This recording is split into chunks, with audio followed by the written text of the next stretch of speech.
Hey everyone, Red here, and welcome back to the Best Beginner Build series, and today we're featuring Dracula. Remember, with the Beginner Build series, we're only allowed to use the teachable perks that the killer comes with, and the perks that are available to all killers to simulate what a new player coming to the game would have access to in their blood webs. So let's go ahead and break down the build real quick. First, we have Hex Wretched Fate. After a gen has been repaired, a random dull tome becomes a Hex tome and will curse the Obsession. The Obsession will suffer a 33 repair speed penalty, but they will see the Hex tome's aura when they're within 12 meters. Second, just to double up on a little bit of slowdown for the Obsession, we're running Dominance. The first time each tome and each chest is interacted with by a survivor, that totem or chest is blocked by an entity for 8 seconds. If you want to take a little bit of extra risk and don't want to preserve your Wretched Fate, feel free to go something like Noed here. Third, we're running Whispers. The entity will whisper in your ear and the perk will light up whenever there is a survivor within 32 meter range of your location. And last but not least is Sloppy Butcher.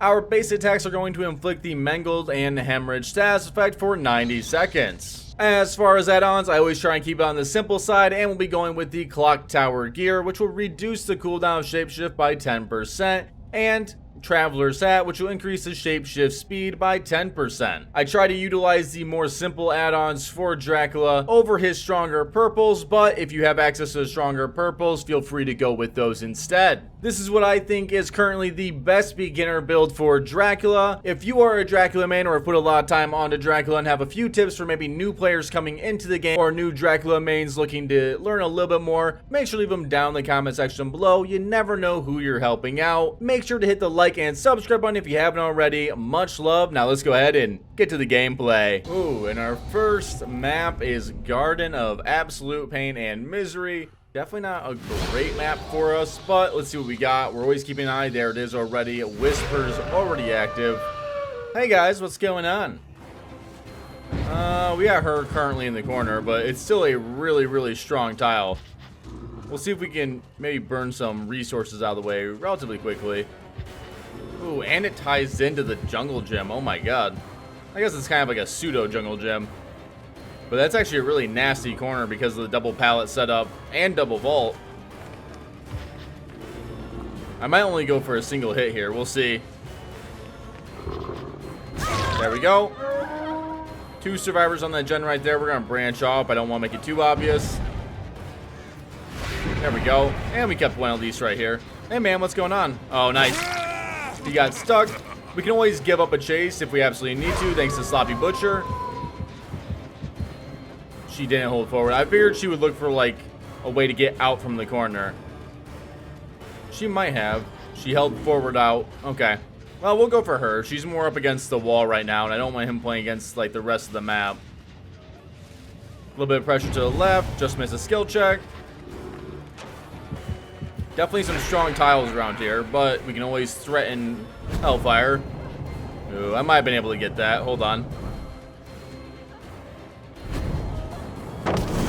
Nice, there we go.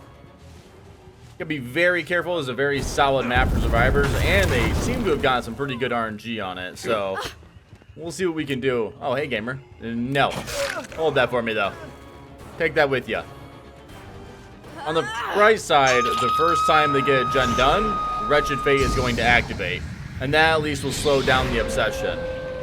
And for the most part, I'm really not ever going to go out of my way for the Obsession while I'm running this kind of build. We have to be here thanks to Whispers. And he's injured. Nice. Cool. At least the pallet's out of the way for later. It might have been better to be human in that situation, but then he might have just played the tile. Getting rid of the pallet's not horrible. We can definitely play around this, though. Perfect. That works. Thank you very much. They did heal up the one survivor over there. I think Sloppy would have still been on her, but maybe not.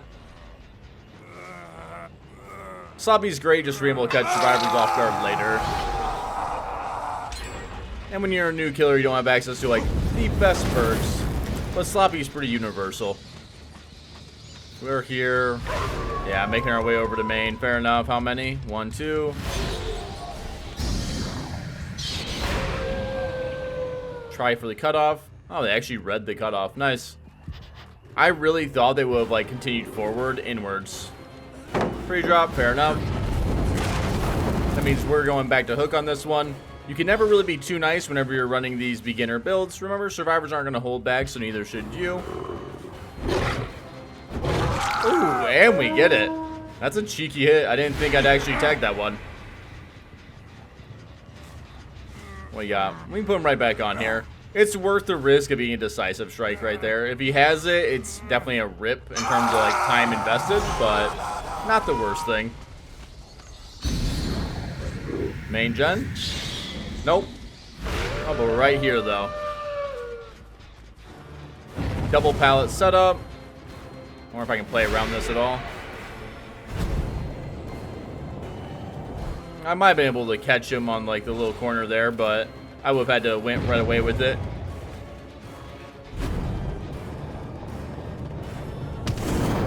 Nice, that'll do.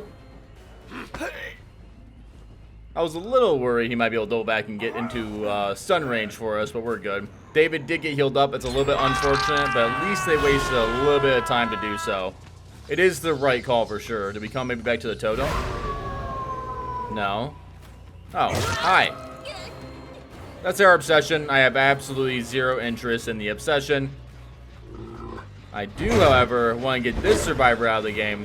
The downside is he's just going to hold it forward to Shaq. And Dracula can play around Shaq, but it's still pretty brutal. Ooh, the Lara perk, man. Finesse is just so good. 30% vault. Pretty good. Commit. Nice. Ah, I missed it, though.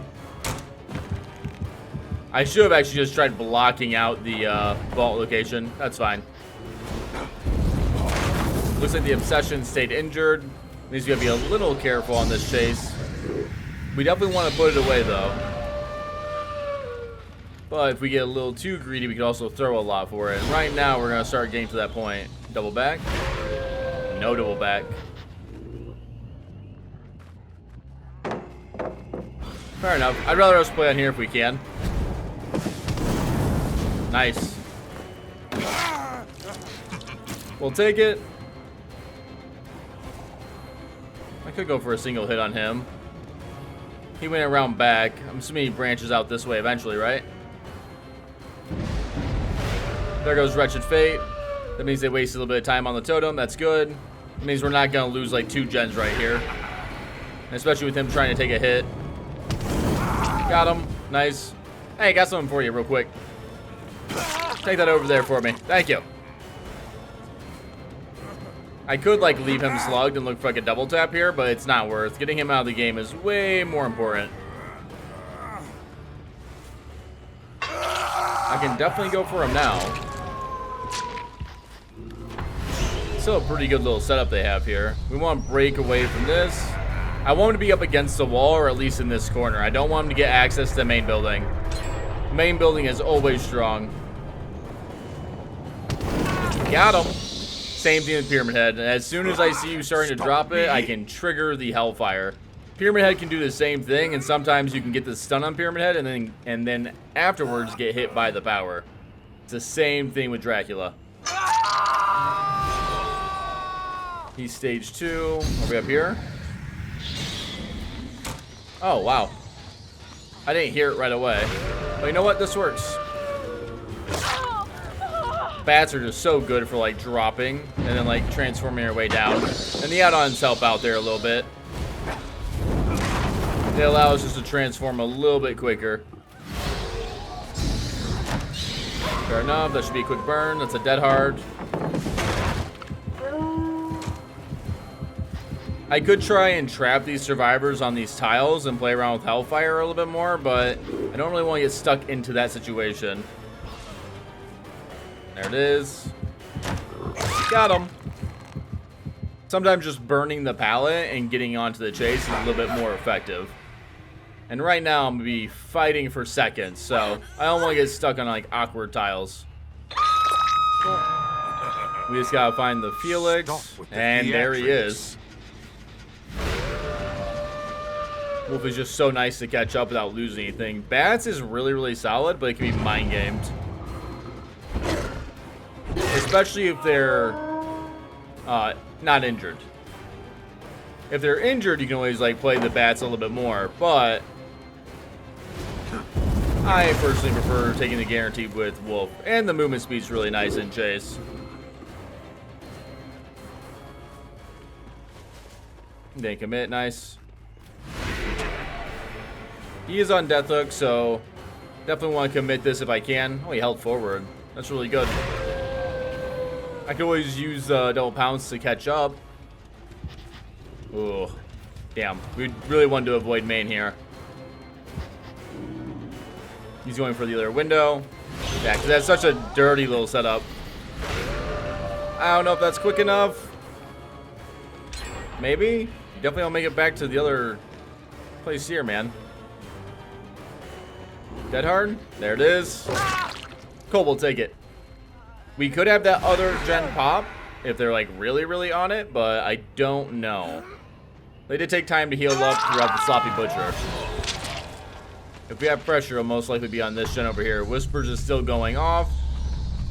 Got scratch marks. Oh. And we had a scent orb, but they started walking, which is smart. You won't trigger scent orbs if you're walking. Let's see. Maybe we're up here at main. We are probably here in main. Whispers is going off. And we got a little bit of pressure here. Ooh. But now we're playing stealthy. Not a bad idea. I can't look around for too long. We'll bounce back and forth for a second. Come back here to main really quick.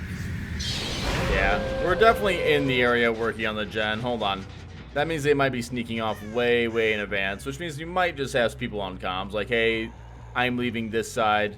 Because they're getting farther away than you expect. There we are. Maybe? Ah. That's okay. Going to bat. Where are we at? Oh, right here. Cool. I didn't hear any footsteps. How are we playing it? Cool. We'll take it. Run, you fool. She can't really commit to the... Oh, there's another pallet. I feel like they had pretty good RNG. Gotcha. And then there was one. Oh, Whispers is going off now. Are we in the corner? Oh, we're definitely more to the right. Oh, there we are. I love Whispers, especially for like the end. Thank you. I want my Mori gamer. Let's cut her off so she can't play on main. Again, I don't mind playing on this tile here, but main's a little bit more of a pain. And there we go. It is Mori time.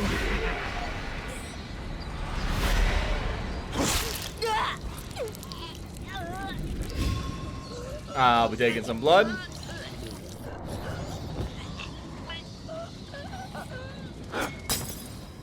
And there we go. That is our first game. Well, let's go ahead and get to our next. And we got Thompson House for our second game.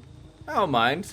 On the bright side, we can almost always start with bats in this kind of build because we always have Whispers to rely on so we don't miss anything. You could also use spies from the shadows, but I just like the consistency with Whispers. So we're not over here either. They could be in the corner, but... Oh, we got someone here at least. Oh, maybe they were in the actual corner. That's fine. I at least know someone was over here, yep. And it is the Sable. I might be able to play around this, hold on. Yes, yes I can. I don't ever like playing on this palette right away. It's a little bit harder of a one to play around early. It's just, it can waste a lot of time. But I have her here, and I kind of wouldn't mind burning the palette. I could leave Chase, but not if we do that. Yeah, not too bad. Getting rid of a really strong palette early. Yeah, I'm pretty happy with that. Chase was overall pretty quick for our location. And I know that we're over there now. I wonder if I can maybe get around here. If I go... Oh, I'm bouncing off everything. Ah! I was hoping we had a vault in a different spot, but we didn't. Holding forward. I think he drops. He does. That's right. I'm not playing over here. Whispers isn't going off. It is now, so we're most likely over here somewhere. Could be on either of these gens. I don't see someone on that back gen, though. So, this gen? Oh, yeah. Someone's on that gen. It is our obsession, though. Hold on. Hello. We'll take that. You think Sable's gonna go right back for the gen? Yes. Yes, she is. So that means we are definitely gonna punish her. Yeah, we'll hold forward on this for now. The other survivor can come by and get the gen done, but we gotta be a little mindful. We'll keep human, or I should say vampire form up, just in case. You have Dead Hard? Nope. I wanted to swap to vampire just in case a pallet came up, and we wanted to play around it. One survivor on Death Hook. I'm not necessarily going out of my way to, like, tunnel someone out of the game, but you should definitely never, like, give a freebie whenever you're running a beginner build. We don't have a lot of things to rely on or to slow the game down, so giving an inch can cost you a lot. Ooh, so close. So, if you ever have a moment to put a survivor really quickly into stage 2, it's definitely worth doing so. Because the gens can go by very quickly, especially if you make like any mistakes, and if you are running like a beginner build, you just don't have as much leisure of like a slowdown perk helping you out if you make a mistake. We're both over here. I have the scratch marks, and I think this was Claire. Yeah. We'll give Claire a little love tap. I really should be looking out for the Sable there, but I don't want to go like on a search to try and find someone who might be sneaking around that corner. But we will double check over by this gen. It's basically done. We'll give it a love tap. I didn't see any corn moving or anything like that, so I don't think anyone's like hovering there. Scratch marks. Ooh, did she come out or did she go back inside?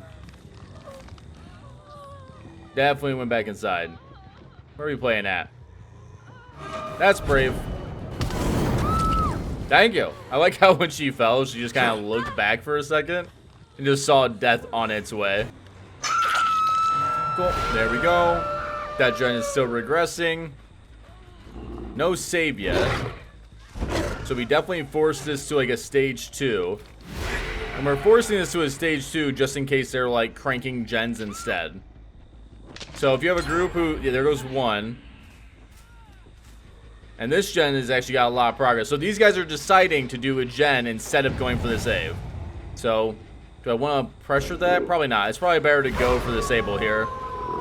And don't forget, the gen we kicked a while ago in bats right now was around like 75% when we kicked it. So, this game is right now about one gen, less than a gen really done. Ooh. She got a good distance there. Was that dramaturgy I just saw? I'll try and put this away really quick. Drama with finesse. There it is. It looks like these survivors might be staying injured. That means they might be able to pop that gen here in a second. Ooh, hold on, hold on. Early vault. She's going for the... Yeah. Oh, no. She hopped in a locker. You gotta be careful of that as a survivor. I don't think she gets much farther, even if she lands. Because I think we just catch her after the drop anyways, but who knows. I want to bring her all the way over here so I can look at the gen, and that way if it pops afterwards, we can at least secure another down. Oh, and this is the survivor we want. Because she is dead. Oh, I flicked a little too much on that one. That's okay.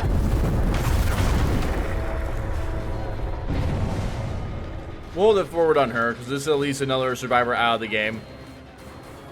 But that is why you would punish, by the way, when survivors are Like, they don't make a save relatively quick. Sometimes you need to make the punishment calls of, like, committing people to stage 2, or just be aware of what survivors might be doing. Especially whenever they updated the game a while back and made survivors be able to last 10 seconds longer on hook, you will see a lot more survivors start to greed gens instead. And we want to punish that the best we can. I have whispers still on, so I think someone's in this area, but it could just be the hook. No, someone's definitely still here. But let me move around first. That way we don't miss anyone who's just like sneaking by. This has a little bit of pressure.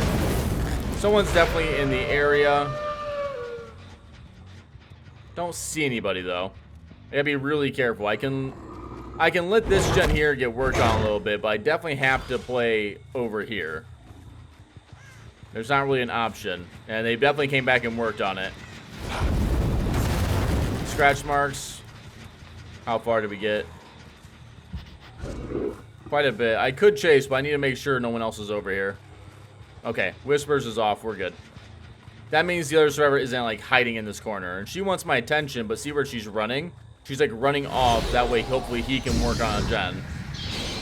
But we never take that bait. If you're a survivor, you normally want to take a hit and then run over in that direction. Ooh, was that balance landing? I think so. I didn't hear him take an actual fall. Got him. We'll break it. Because we're pushing him back into that corner. We're always okay with playing over here in the corner. Even if she manages to like pop the gen, we have them both in the same area roughly. Early drop, that's fine. Now we just gotta kind of commit it. Got him. Did we come back? Yes, we did. I see scratch marks. And there we are. Awesome. He might still have like unbreakable, but if we're chasing her, we're fine.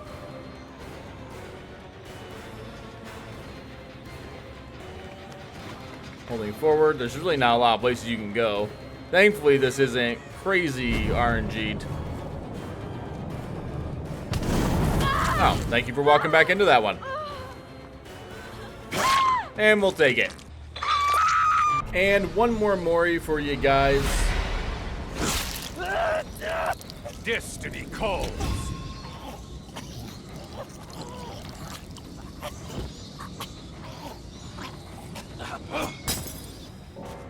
And there we go, and that is what I think is currently the best beginner build for Dracula. Make sure to let me know what you think down in the comment section below. Much love, everyone, and until next time, I am Red, and I am signing off.